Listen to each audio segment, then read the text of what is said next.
Okay, well, good afternoon, everyone. Welcome. There's plenty of seats up front. Feel free. Welcome. We're just getting started. Well, this is the first workshop of the Michigan Works Conference, and you are in the workshop titled The Right Solutions at the Right Times, the BSP Approach. And our speaker is Deborah Lyzenga from Asset in Grand Rapids, Kent County. And accompanying her is her staff, a great crew, Dan, Whitney, Amy, and Michael. So I'll hand it over. Welcome.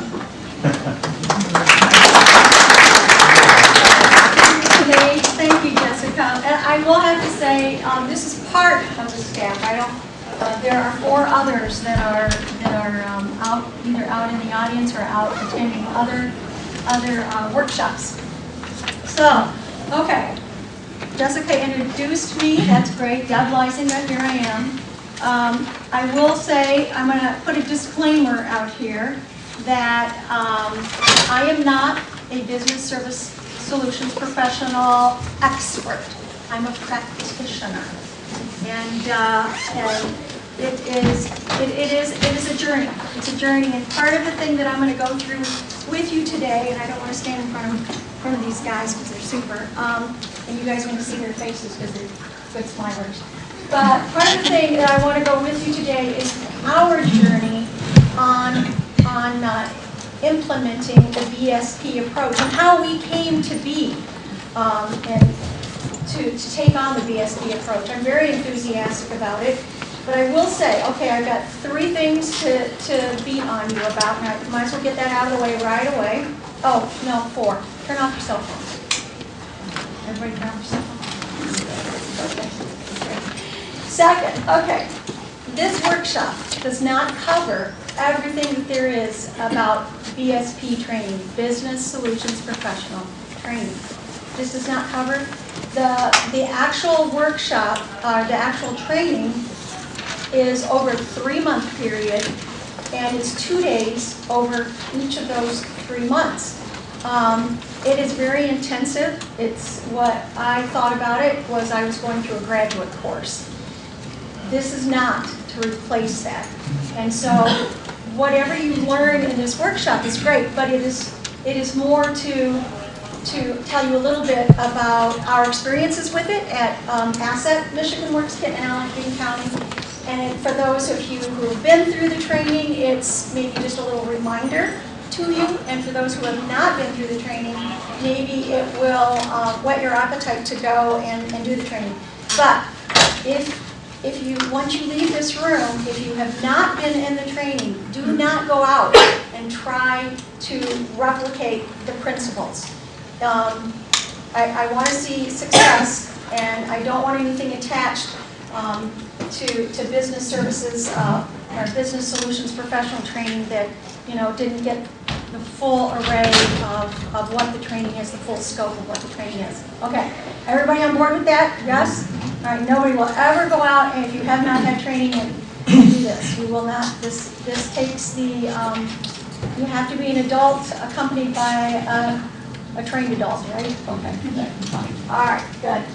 Now, okay, I said I am going to tell you my journey, my organization, Asset, Kent and Allegan County, Michigan Works. We started probably about a year and a half ago with a lot of change. And many of you, if you're familiar with the West Michigan area, we went through, we got a new executive director, one retired, an executive director retired. We had an interim director, and now we have a new executive director that came on board in January. So we were going through a lot of changes. And there was a feel within the organization that not only did we were going through leadership changes, but we wanted to change the scope of what we were doing in Kent and Allegan County. So this was a prime time for us to look at a strategic plan. How many have ever been through strategic planning. Isn't it just a lovely process? It's exciting, isn't it, right? It's exciting, but it takes a lot of time, takes a lot of commitment, and it's change. And change is, it sometimes doesn't go very smoothly, but it's a ride. It's a fun ride. Okay, so strategic planning, that's what we did first, and I'm going to start there because this started our journey to the Business Solutions Professional Training. So this is where we start.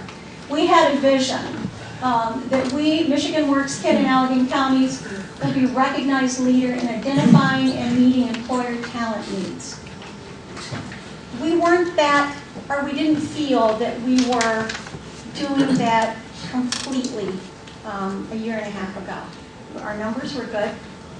They showed at the state level they were good, but we really didn't feel like we were touching on what the community and what we wanted to do for our community and what we wanted to do for our employers. So here's our vision. Our mission, to develop and connect qualified workforce in order to maintain and enhance the economy of Kent and Allegan counties. How were we going to do that? We had 7 pillars. Don't you just love things in numbers? It helps to remember. But we actually hired a strategic planning team who came in and helped us, and there was focus groups, and we had a lot of employer input, board input. We did it the right way. We had employee, staff input, contractor input.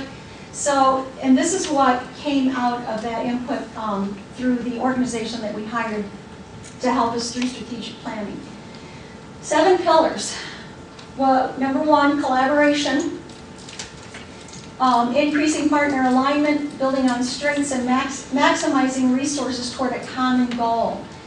We really didn't have partner relationships. I will say, not at the level that we do have them today. We thought we did, but then we were somewhat aware that maybe it could be at a better level. And so this was what came out of, one of the things that came out of strategic planning. The second pillar, employer engagement. Our employers saw us as an agency, and I'm not going to surprise anybody in here, but they saw us as a welfare agency. How many people in here have that same response from your employers? Raise your hand. Okay, unanimous kind of a thing, right? Employers weren't coming to us. So we were getting minimum wage jobs coming, and that is absolutely fine. People come in at entry level, but there were people out there that we were not serving that were at higher level positions, $40,000 and $50,000 and $60,000 jobs. And they were going out and looking for those jobs on their own, and there were employers who were trying to connect with these people and could not. Well, because they didn't have a tax-free, I mean, we pay taxes, so they pay taxes to use us, but they didn't have a place to come within the state to connect with those marketable, talented people. Service delivery. We wanted to create more responsive, solution-based services. So when we're out talking with employers and they're saying, well, I need a workforce. Okay, we can help you with that. We got that down because we are experts at workforce development. Yeah, but I'm also having trouble with, I want to expand. Oh, well, I can't help you with that, but I can help you with your workforce. Yeah, but I'm having trouble. I need to expand my business. Okay, but I can help you with your workforce. See, we were offering the same solution, but we wanted to create more. We knew that there were organizations out there that we could bring to the table, but we didn't have the connection. So this was the third in our 7 pillars. Communication. We wanted to reposition Michigan Works, Kent and Allegan counties as the recognized leader in identifying and meeting employer talent needs. Again, going back to, we didn't want to be just seen as a welfare agency. We wanted to be seen as, hey employers, if you need talent, we've got people. And so we had to do that not only while we're in the process, of course, remember practicing, we're on a road here, but we had to do that through communication. And actually, I will be telling you, well, I'll tell you that we've hired we've actually hired a marketing staff to help us to do this. So it's just a very exciting time. Governance and decision-making. Ensure a demand-driven approach guides policy and resource decisions. One of the struggles that we have is that we have local policies. How many are aware of local policies that sometimes can stop what you need to do for an employer? Is that happening out there? It's happening with us. So we need to kind of realign our local policies to make sure that they were working for the employer. Human resources. Build in the capacity to support the transformation of Michigan Works system to become more demand-driven and integrated. That's a lot of training going on, so we're going to have to go and work with our staff to change the mindset of not just helping the job seekers, but focusing on what the employer needed. And then other resources. Common knowledge, we're under budget cuts, right? We need to start looking at other resources. What can we do? Maybe a pay for service. These are the 7 pillars that the strategic plan, the organization that were helping us came back and said, this is what you guys said to us. This is what you're wanting to do. And, okay, great. That's exactly. You heard what our community was saying. You heard what our employers were saying. You heard what our board was saying. You heard what our staff was saying. Great, we got it. Now, how do we do it? How do we do it? And then came along just about that same time last year, November, and I understand business solutions, professional training has been around for quite a while, but it just wasn't on our radar, all right? So we'll admit that. Why are we doing this? Why do we need this now? I don't want a flavor of the month, and many of you have been through many flavors of the month. Don't need that. So we got a little bit of historical history lesson on what we used to be, and this will be no surprise to you, but what we used to do, of course, is we used to serve the job seeker. And the job seeker would come into the system and they'd say, I want to be a hairdresser, or whatever that was. And then we would go out, provide the training for them, and it may not necessarily have been what the employer needed. So of course, everybody knows the governor came in and said, hey, we're going to change our system to an employer demand system, and that was part of the state push as well. So we are now in an employer demand focused system. For us, it still wasn't enough. I remember sitting in a meeting and we were going through the survey and saying, okay, what do we know about this employer demand system? And so we'd answer the questions and we'd go, ooh, we don't do that. Ooh, we don't do that. Oh, we do that one. Oh, we don't do that one. And so we scored very low on it. And so for us, it wasn't enough. So we were still looking for some kind of training for our staff to also transform our minds about how this employer demand system worked. The next piece too was integrate and partnership. We had a lot of partners who were out there that we just weren't working with. We were there, but we just weren't connecting. We're all working in our silos in West Michigan. So we wanted to align all of this. We wanted to do it to optimize outcomes.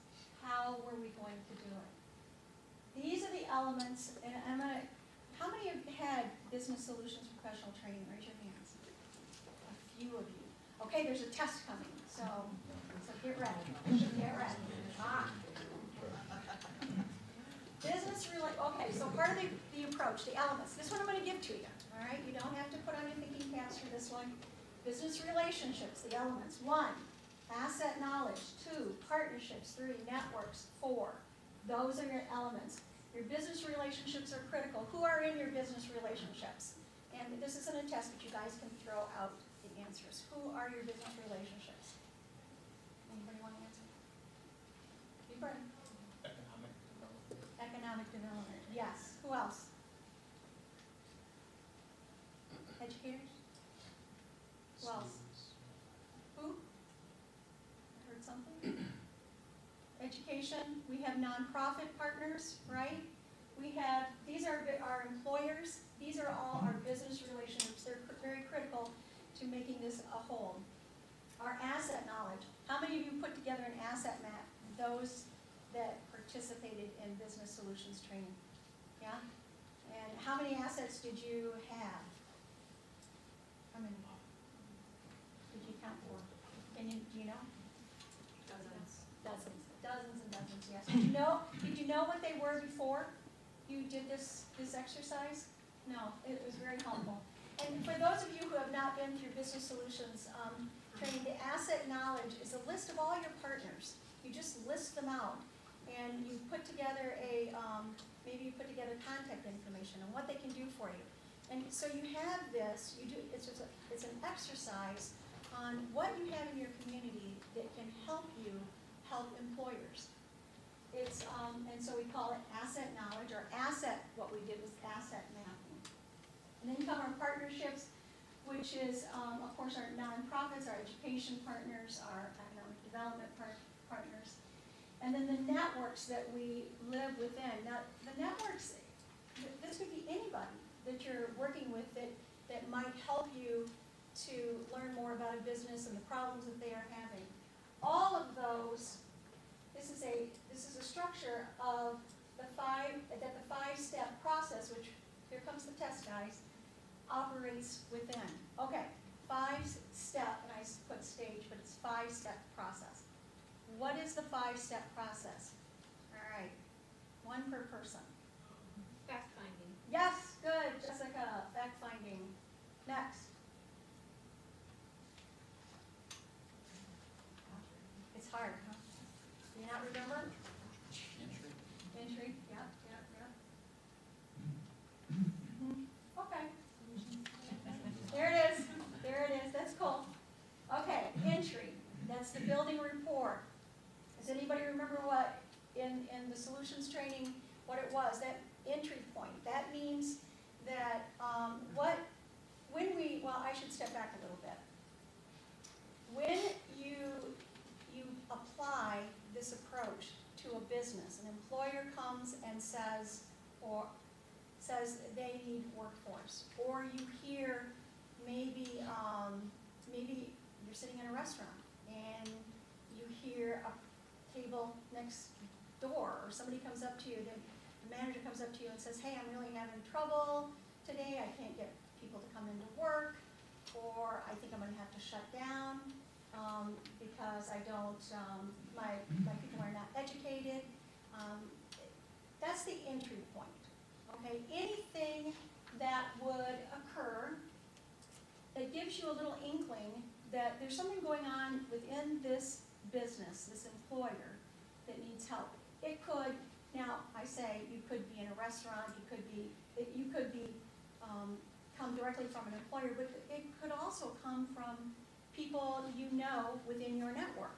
All right, it could become a friend who says, I was at work last week and we are having a horrible time.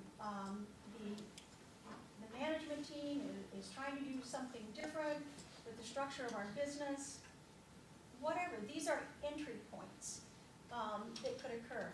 So you start listening and once you go through the training, you start listening for these entry points, okay? And so once you have an entry point and you say, hey, maybe I could help you with that. Is that something I can help you with? And the whoever it is that you're talking to says yes or no. They could say no too.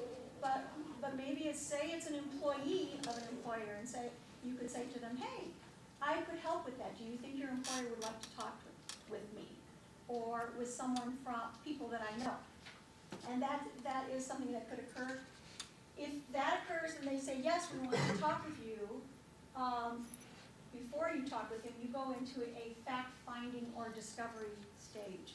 The fact-finding, you would be doing maybe, and I use restaurants because that was used at the training that I was at. Maybe you go to the restaurant and you sit and you see what's going on. Maybe you observe, does the food taste good? Does the staff friendly? Does the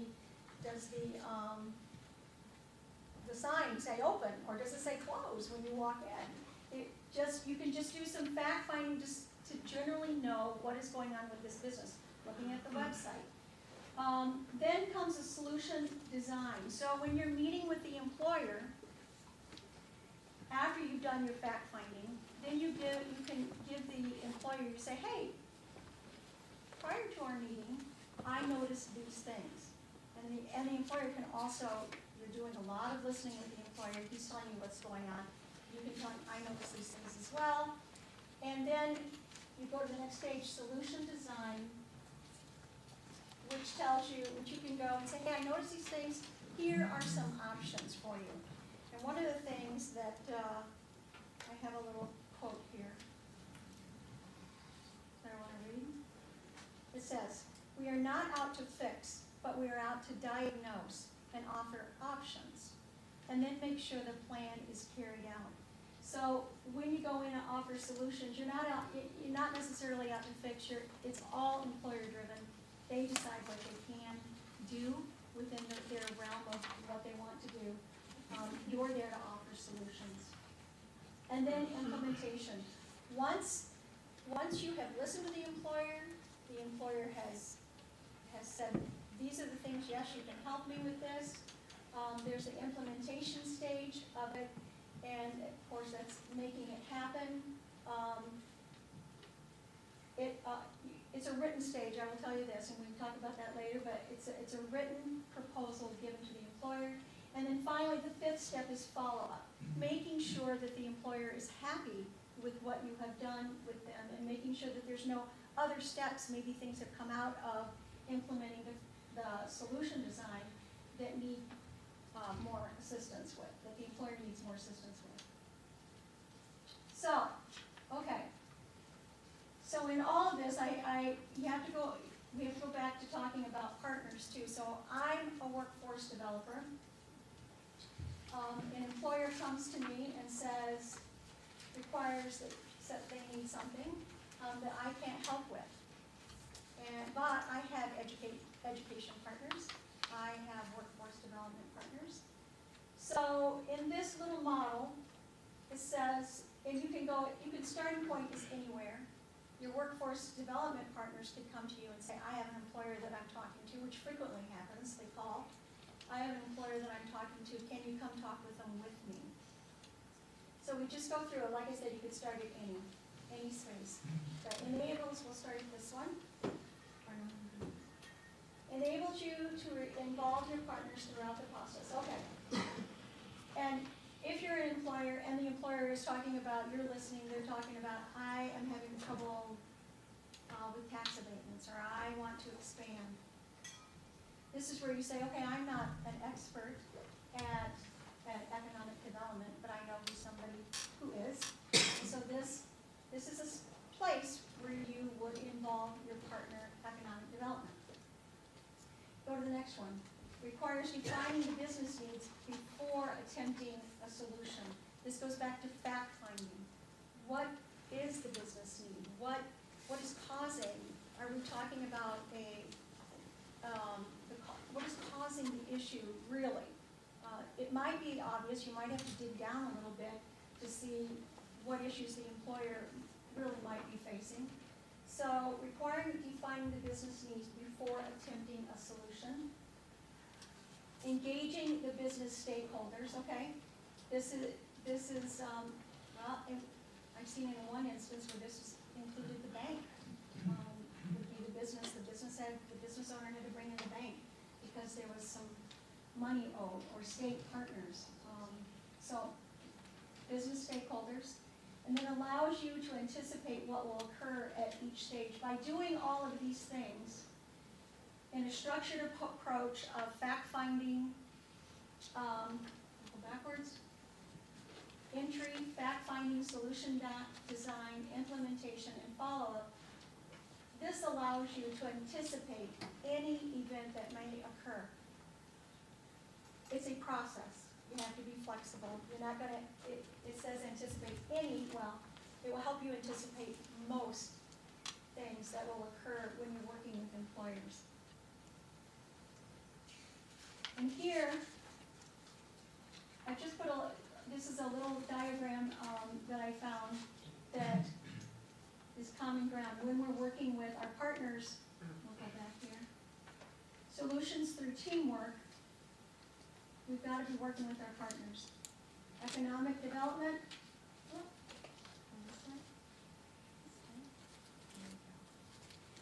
Economic development has their place, education has their place, workforce development has their place. And right here is where we all meet in the middle to help the employer.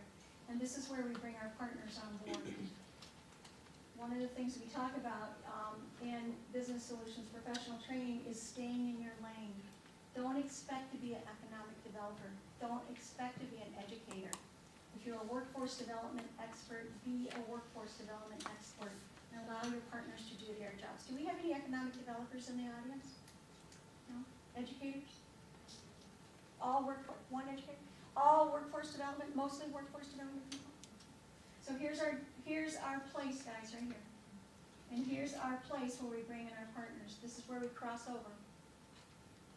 Not trying to do economic development, not trying to do education.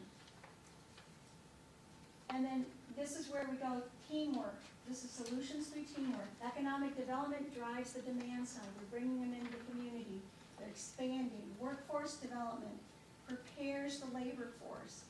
Education prepares does the curriculum. It drives, and this is how we partner together in order to provide the needs of the employer. And again, here is another diagram, and we talk about the push and pull system. Supply, it used to be that we push the supply, okay? Here's our supply, we push it to the employer here by our talent. Whether they were educated and what the employer needed or not, we would be pushing it forward. But now what we have is a push-pull design where the employer is demanding qualified talent.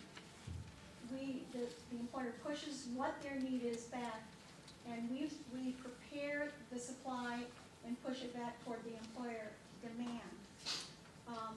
I have a lot of trouble with this concept because I'm thinking, well, shouldn't all the arrows be going back toward the employer? But it's the employer, the employer is pulling from the supply side and with the demand. So they're doing the pushing and the pulling. It's all about the employer. So now, I have some people with me here. They were introduced a little bit earlier. These folks came on board 2 months ago, 2 months ago. And they are not necessarily from workforce development. Well, they are from manufacturing, healthcare, sales, workforce development as well. And what I said to them, we need to bring success stories to our presentation. So I want you to get out and get to know some of our partners out in the field. So they have gone out and talked with some of our partners in other regions, and I think Clara's sitting here, and talk to them about some of their successes in the field. So who's first? So I'm going to turn it over to them so that they can tell you about specific success stories using the business solutions professional approach. Dan? I'm Dan Kane, BSP. I'm glad to be here today with you guys. I was asked, like Deb said, to find a success story, and I wanted to share what's called the Get Set program, which happened in Southwest Michigan. There were a number of employers who were realizing that there was a huge need for skilled entry-level machine operators. So they decided to get a really short program, 6-week program together. And one of the successes that came out of that, they really only anticipated about 25 people to show up, and they had 45.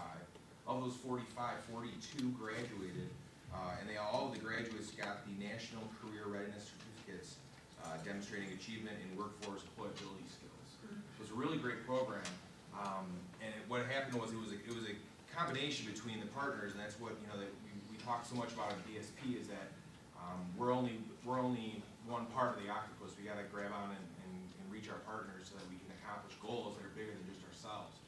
So what happened was the initial investment was made by Connexus, which is the group there that works with Michigan Works in Southwest Michigan, participating employers including in Indiana Michigan Power and Frederick S. Upton Foundation. So they've today they've taken out 42 people graduated. One of the cool people is this gentleman named Chad, who came from a large family, 12 kids. And he was a good Catholic family. He also had 5 kids of his own. Worked 20 years at Bosch before they closed his division out. He was a machine operator. He actually got up to a position where he was taking machine parts on and off and doing quite well. When they shut down, he didn't know what to do. He started looking at jobs. He realized his skill set was way outdated. Just operating a machine is not enough in today's force. You need to build a program as well. He got into the Get Set program, and a week before he graduated, he got a job at, let's see, Vickers Engineering, I believe, and as a manager. So I mean, it was just amazing. Like he got the skills he needed in order to capitalize on his past experience. So now his 6 kids are all eating well. He's got a job. We like that. There's another gentleman that was a success story. Aaron White was a young guy, 19 years old. He worked for a year at a manufacturing, and then he was also doing working at Goodwill, and decided he wanted to get more trained. So he went to the Get Set program as well, and started learning how to, I don't know if I'm saying this right, Pythagoras? It's a theorem. He learned some basic trigonometry and how to plot points and program machines. He got a job as well. So what a great program. And it only came about because partners came together and said, you know, what do our employers really need? What is the need here? And then there's a lot of people who are ready to step up and take a shot at it. So we're proud of that success. And I want to introduce Whitney and Amy, who are going to give you their success story. Thank you, Dan. Hi, everybody. Thanks for joining us at our workshop. My name is Whitney, and I'm going to talk to you guys about the Vets to Ag program. So the Vets to Ag program is a unique program where they trained 11 homeless veterans from the east side of the state to work in the agriculture business. These are really dedicated veterans. One of them in particular walked 2 miles in sub-zero temperatures at 6 o'clock in the morning just so that he can meet up with the group so they can get the training process started. So 11 veterans from the east side of the state. In order to do this project, there were 4 partners. It was the Veteran Services Division of the Michigan Workforce Development Agency. It was Michigan State University. There was JBS, which is a meat processing company in Allegan, and then also the shelters that serve the local veterans all came together to do this. So the training was coordinated by Michigan State University's Agriculture and Technology, and also the Kellogg Biological Station. MSU designed a program to be 6 weeks long. This program normally takes 2 years to complete, but they designed a program based off the employer's need, which was JBS, and it was 6 weeks long. And the 11 veterans all went through this program. So 4 weeks of it was classroom instruction, and then there was 2 weeks of hands-on where they actually worked in a factory processing meat. The training consisted of basic plant and soil science, equipment and workplace safety. They learned how to operate equipment such as knives and then the blades and saws and knives they used to cut out the equipment. They learned some computer skills. They also learned pest management and just a wide range of information they needed to know to work in the agriculture industry. While they were in training, they stayed at MSU, and then they also were able to interact with the kids in the dorms. They ate at the dorms, so they had good meals, they had shelter, everything was taken care of. They also did some recreational events as well, so it wasn't just all work. They had some fun on the side. Now, Amy Lebetnik is going to talk to you guys about the outcome of the program. So there were some really great successes that came out of the program. One was the collaboration and partnership that formed during the program between MSU, Veteran Services, Allegan County, Michigan Works. Another was that all of the veterans received their certifications, and these certifications will last them for a lifetime. The first certification was Serve Safe Food Production Manager. It's a nationally recognized certification, and it covers all aspects of food safety. The second certification was HACCP, which stands for Hazard Analysis and Critical Control Points. And that certification basically covers a plan to ensure safe production of food products, prevent risks of food hazards. Fourth certification was MSU certification in meat cutting. Another one was First Aid and Red Cross Adult CPR, AED. And all of these, the great thing was that it increased their employability. So whether or not they stayed at JBS at the meat cutting addition to the certifications, the program also gave the vets an opportunity to have stable housing, employment, relocation support. They had extensive one-on-one case management services. That included job search support, repayment support services, clothing, transportation. Really, it was really one-on-one. They worked really close with all the vets.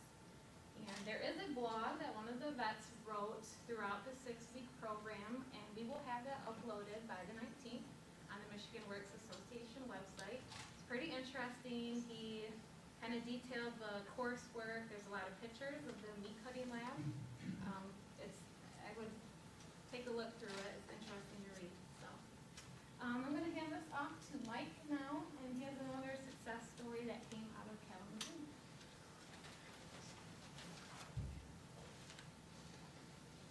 Sorry, everyone, I'm gonna come over here for a minute. I just gotta get some stuff together. I don't think I need that. Thank you, Amy. Are there any vets in the audience, by the way? Would you stand, please? Can we give you applause? Thank you for your service.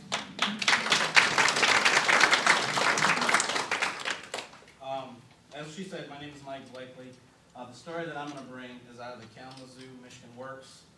I think a lot of us have found as business service professionals that the employers are really putting a demand on the entry-level employee. And what they found in the Kalamazoo area with that, that there seems to be a skills gap. And what happened was Kalamazoo Valley Community College and Glen Oaks Community College came together, worked with employers, and decided to put a program together to help bridge that gap. The program was called Production Technician Academy. A unique thing about this academy, this program that they put together, is that the employers paid for all the training. And that was through a lot of scholarships. And the people that put this funding together was Arco Steel, American Axle, Humphrey Production Landscape, LKF Manufacturing or Marketing, Parker Heffernan, the Richard and Thelma Hall Foundation, Schupan, Southwest Michigan Tooling, and Stryker Corporation. And what it is the program is a 5-week on-the-job training program. It's full-time. And the qualifications for this program is you have to have either a green or a yellow certification on your ACT, the Performance Assessment Test. And you also have to have at least a bronze on your work keys, and that's the way you qualify. The other 2 qualifications also, though, are you have to pass a drug screen and a background check. After finishing the academy, the employee receives a certification, and I'm going to go over a little bit of what exactly is entailed in the classes, because it's actually really intensive. One of them is Advanced Manufacturing Industrial Introduction.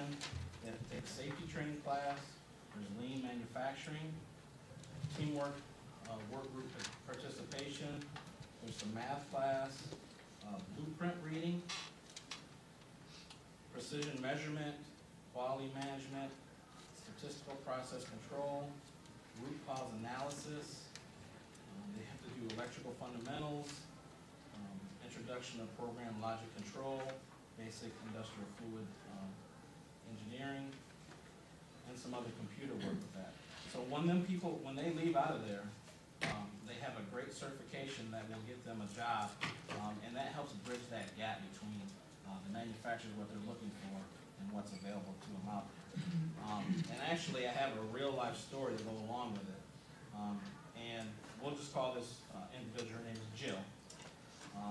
She came to the Kalamazoo Michigan Works through the PATH program. She completed the PATH program, and through the work keys assessment, she was, with her caseworker, she qualified for this class. She went through the training, and at the completion of her training, she was able to secure a part-time job making $8.50 an hour, and that she continued working that job as she kept looking for other employment. About 2 months later, she was able to secure a job in the Three Rivers area, making double. She was almost making $16.50 an hour.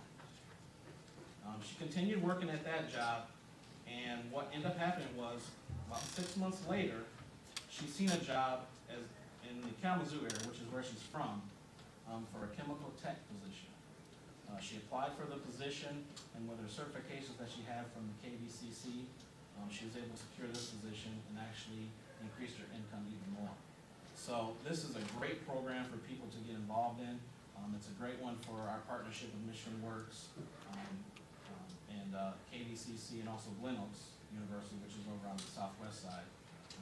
It's just a great program for us to help bridge that gap with this employee demand that we're looking at now, because the employers are looking out there and they're saying, well, you know, the entry-level positions, these are the needs that we have, and the people out there don't have these. So this is a great program for Michigan Works and KVCC. Thank you. And I will bring Deb back up to finish up. Okay, thanks guys, thanks. We wanted to show you not just what Asset was doing, because we are talking specifically about the journey that Asset has come through, but also this is going on across the state. And so we did want to share with you some stories that were going on across the state, which this was just 3 of them, and these were very easy to collect. And you guys probably have more working out there in the field. All right, so lessons learned. Well, what I've learned, what our organization has learned, is stay in our lane. As I said earlier, I'm not an economic developer. I am not an educator, but I do have good people who are experts. Collaborate. It's sometimes difficult because your partners sometimes want to do your job.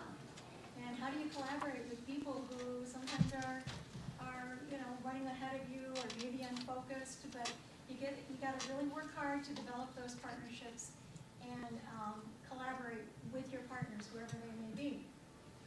Planning. Doing the 5-step process is critical to the business solutions professional training. You must record things. Write down what the employer is telling you. Write down what the educator curriculum they're saying that they could develop. Write down what the economic developer is saying about what is available in the community. Whatever it is that needs to be done. Planning. You got to work with your partners. You got to make sure that things are done on time. So the business solutions professional is really a coordinator of all of the partners. And then one bite at a time. And as I said earlier, I'm no expert. This is a learning process for me. You go through the training and then you apply. And what I've been told is, Deb, you're trying to eat the elephant all at once. You can't do that. You've got to slow down. And there is a sense of urgency. For many years, we've not really served the employer. And so I do feel a sense of urgency. So what I say to you is what was said to me, you do this one bite at a time. And then best practices. This is an interesting one. What is going on over in West Michigan is that we are being invited to the table. Before, we were not asked to go out on retention visits with economic development or with our educators. Now I get weekly meeting invitations from both of these partnerships and from nonprofits to go out and talk with employers and what the employers are needing. So joint employer visits is something that's very important. That saves your employer time, and they're always asking you to save them time. Research. Do your research before you go talk to an employer. That fact finding is key. And then, of course, as I said earlier, is record the details. I would say, because when you're working with an employer, things could fizzle out. That happened to me in one of the instances I was in. The employer said, great, this is wonderful, and then I didn't hear from them again. They really got overwhelmed with other things. They weren't ready to move on. And so recording the details for me, actually it was like 3 or 4 months later, the employer came back. And I had to remember, okay, what were we talking about? What were you needing? When there's a lot of employers knocking at your door, you want to make sure that you can go back and know what that you're talking about, that's the value you put on an employer. If you say, okay, refresh me, there's not a lot of value and respect at that point. So record the details so that you know what the employer, if they come back, you know what they're talking about. And then I have question marks. There is, there's structure here. We follow it, but things happen in this transition. Things happen, and we work to make it as smooth as possible for employers. We explain to employers this is a new vision that we see for them. They're on board with it, but things happen, so you have to be flexible within this entire system. And so that's where I put these question marks. And you may have best practices that you can bring to the table. Does anybody have in doing business solutions professional training, have you had best practices that have occurred that you would like to share? Anybody at all? I'll make a comment, just Yeah. something that, when I went through the training, something that I really took away is, as a new practitioner, it was kind of wondering like, okay, well, how do I help an employer? Like, what do I do? And it was laid out really simply to just start asking the questions, why? If an employer approaches you and says, or you hear about an employer who says they may have to lay off 5 employees in a month, well, why do you have to lay off? And then that leads to an answer, which then could lead you to another question. So you can get down to the root of what the real issue is, and then that's where you go in and think about the solutions. Right. Thank you. Okay. And here we are at the end of our trail of our journey, but for us, it's just the beginning. We are at a place where our phone, as I said earlier, is ringing off the hook from our partners, from our employers, and we want to make sure that we're doing a great job. One of the things that we are currently working on, each of these guys are in sectors, and one of the things that Amy and Whitney are in the healthcare sector, and they're working with Spectrum Health, the Urban League, and Grand Rapids Community College. They've taken a cohort of eight people who have a history of low education, not being able to keep the job for very long, low skills. And Spectrum Health has come to the table, and they want to be more diverse in their employment, which is kind of interesting and cool.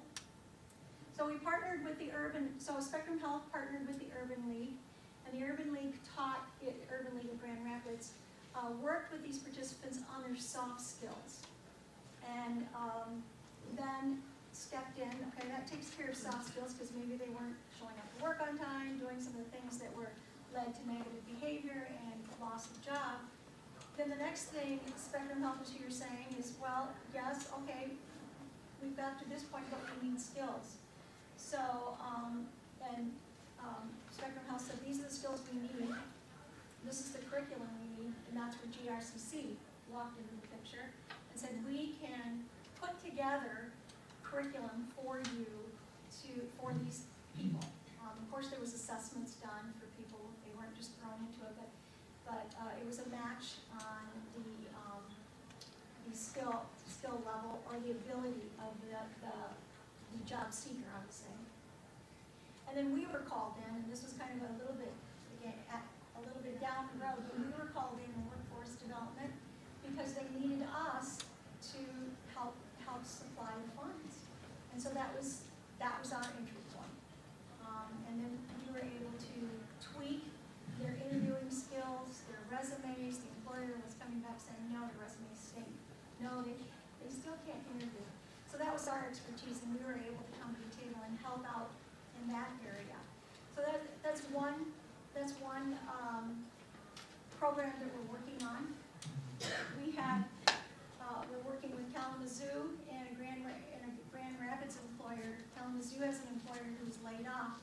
Grand Rapids has an employer who's hiring 300 people, and the labor shed is not too far apart there. So the Grand Rapids' employer is saying, I want to meet those people in Kalamazoo. So we're pulling them together as regional partners, pulling these two regions together. So this employer in Grand Rapids can hire those laid off employers in Kalamazoo.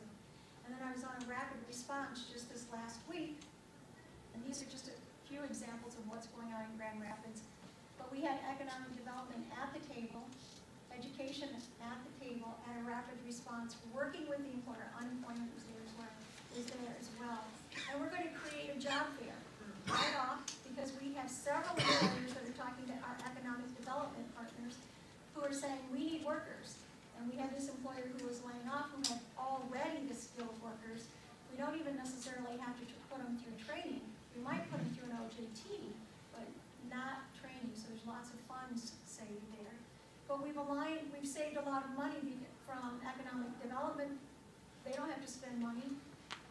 Workforce development, we all came together at the same time, saved a lot of valuable person hours, and coming together at the same time. So these are some of the things that are going on in the West Michigan area.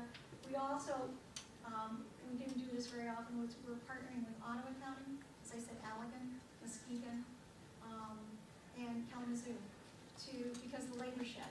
And everybody's heard about our job seekers and our employers are not just stationed in one county, but they travel. So we're working very hard to expand our collaborations with our other MWAs, which has really worked out well for us as well. So this is the end of my presentation. Are there any questions? Yes? Could you, now your MWA is not a single entity, right? You have multiple partners that Yes. deliver services. Mhm. Could you tell us a little bit about the process and the infrastructure you have to deliver business services? How you determine which partner would provide what percentage of time towards business services, and how you end up kind of integrating your services and. Okay. Well, and if I don't answer your question, you ask me another question, okay? All right. All right. What we have done in Grand Rapids is we have brought to the Michigan Works Agency, we brought business services in-house. Before, what we had, I was a contractor at one point back in 2000 and 2007, and there was a lot of competition. Multiple contractors calling employers, and employers were saying, hey, I just got a call from Michigan Works, because we all had to identify ourselves as Michigan Works. And then we would have to go through the other contractor. So if I had somebody who needed to be hired, then I would call the other contractor, whoever initially partnered with this employer, and say, I've got a person for this job. Well, sometimes that didn't work too good for getting my person employed, because then it might cut in on the results for this other contractor. So contractors were not willing, and I was one of those contractors, so I will admit it up front, were not necessarily willing to share their employers. As a result of that, we said we would really like to cut the competition in West Michigan, or Kent and Allegan County. So we determined if we brought employment in business services in-house, we contact the employers, and then what we do on a daily, weekly basis is we're shooting those employer posts or job leads out to the contractors. Without regard who you are as a contractor, everybody gets those posts, and then they respond to us, and it's as quickly as they can, and we serve the employer. So if one contractor gets me a person faster than another contractor, it's kind of just first come, first serve. The main focus is getting that person for the employer. So that's how we're working. Does that answer your question? Kind of, Okay. but your business service group and or team is not an entity that's working themselves serving the greater MWA. There's business service people at each partner who are communicating and No. sharing. No. The MWA, no. The business services group operates within the MWA, employed by the MWA. Okay, Does that make sense? yeah. And there are not and I'll add to that, there are not business services professionals within the contractors any longer. Okay, Does that make gotcha, sense? okay. And it sounds like the BSPs concentrate on different sectors. Yes. Is that correct? Yes, Okay. yep. Michael, you go ahead and tell them what you do. My primary sector is manufacturing, so I deal with all the manufacturers, so anytime we get a new lead on anything that's manufacturing, I partner up with my counterpart Shelley. Shelley here? Shall we have another workshop? Oh, Shelley, my counterpart Shelley, we get together on that, and then my secondary is IT, because that kind of crosses over on a lot of different things. So, and Dan? I do agribusiness, so anything related with food, and I cover Allegan County, and my secondary is IT. My primary focus is healthcare, and I have a secondary cluster as well, which is energy. And energy covers a wide range of jobs, from things with the automobile industry, plumbing, electricians, mechanics, all that, gas, oil, energy. I also have extensive experience in healthcare, so I am looking over the healthcare industry and also energy as a secondary. And then we recently added a new staff member who takes care of services. We found a lot of employers calling in hospitality services, sales, and it was enough that we felt that a person needs to come on board to take care, a full-time person comes on board to take care of services within Ken and Allegan County. What's your total headcount of business services on your team? Yeah, how many team There's a members? total of 9 of us. 9 of them. And we're running. Right now. Yes, Ron. Hi, Deb. How many people in here are employers? Interesting. I'm an employer. And so you're doing all this for us. And that's probably the most important message I want to deliver. You did a wonderful job. I served, by the way, on the Workforce Development Board, Kent and Allegan County. Been on it for about 12 or 13 years. To me, this is the most exciting thing that's ever happened in the state of Michigan. And this is not going to be a flavor of the month. This is something we've been doing in business for the last 25 years, this demand system. And I know you're not used to it, it's new to you, but once you get used to it and you feel comfortable with it, you'll say, why weren't we doing this all along? Okay? Because employers exist not to create jobs. We exist to provide goods and services. And if we do a good job, people buy our services or our products. And if they buy more of them, we hire more people. If they buy less, we have to let people go. Unlike a lot of other, like government education, we have to continually adjust to that. And so we're constantly making sure we have the right people with the right skill sets. And if our supply system, which is the educational system, isn't aware of what our demands are, then we end up getting people that are nice people, they're friendly people, they're nice to talk with, have a glass of wine with, or something, but they can't do the job. And that covers both professional and the manufacturing side. So I'm really, really excited that this has happened. Let me tell you, all the employers are very excited.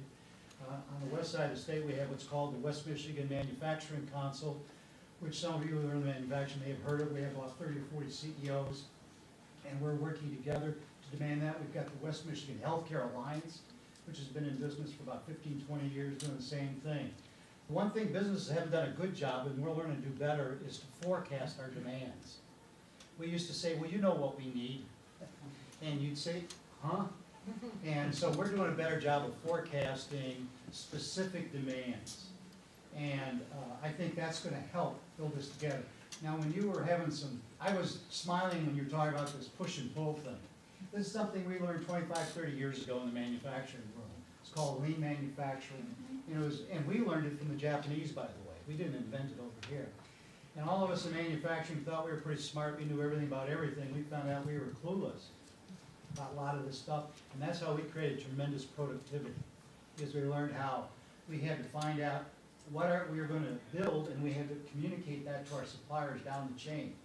We got to start doing that in education. We got to start doing that in all these other areas, because if we don't tell you what we need, you're going to keep cranking out people that are smart and intelligent. They're not going to have the right skill sets. I know for a fact in the state of Michigan, we produce twice as many teachers as we need.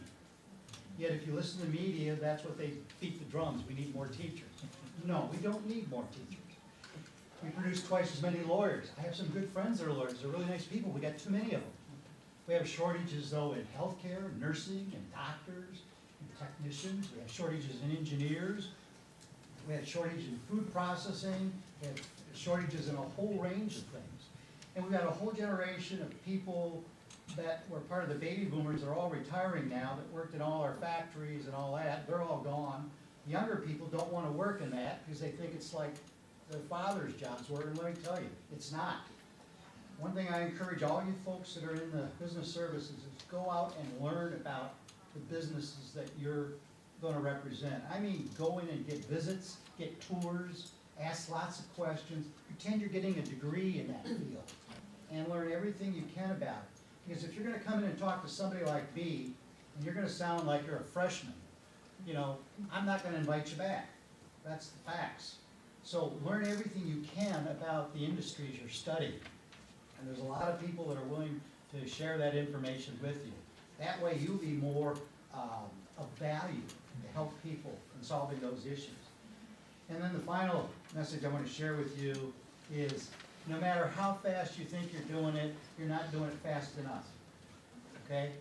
We got to do things faster. This is a concept that's foreign to the educational world. Everything takes a semester or whatever. In the business world, we want to train people in 2 or 3 weeks. Okay? And when I go to a college or a community college, they say, well, it's going to take blah, blah. I say, we'll hire some people, come in, bring them into our company. By the way, I work for a large corporation. We have 50,000 people around the world. So we've done a lot of this sort of stuff. And we found that we can hire teachers to come in, pay them, and they'll do a much faster job, and they'll do it exactly the way we want it. Now, small companies obviously can't do that. But if you get a bunch of small companies together, they can pool their resources and they can do it. So this is the way you're going to start getting change. It's not about creating relationships and all that. That's one of the byproducts. It's understanding the demand. What does the employer really need and want? And if you can start helping him or her do that, boy, you guys are going to be worth gold. Does that make sense? Good. Thanks, Ron. I've done my mission. Yes, thank you, Ron, and it is about pulling down those silos, all between the business, employers, education, and economic development. And as the employers are more willing to talk with us, as we become more educated, that's just gonna make the job easier for us to give the employer what they need. Perfect, thank you, Ron. Anybody else with any questions? Well, thank you all for coming again.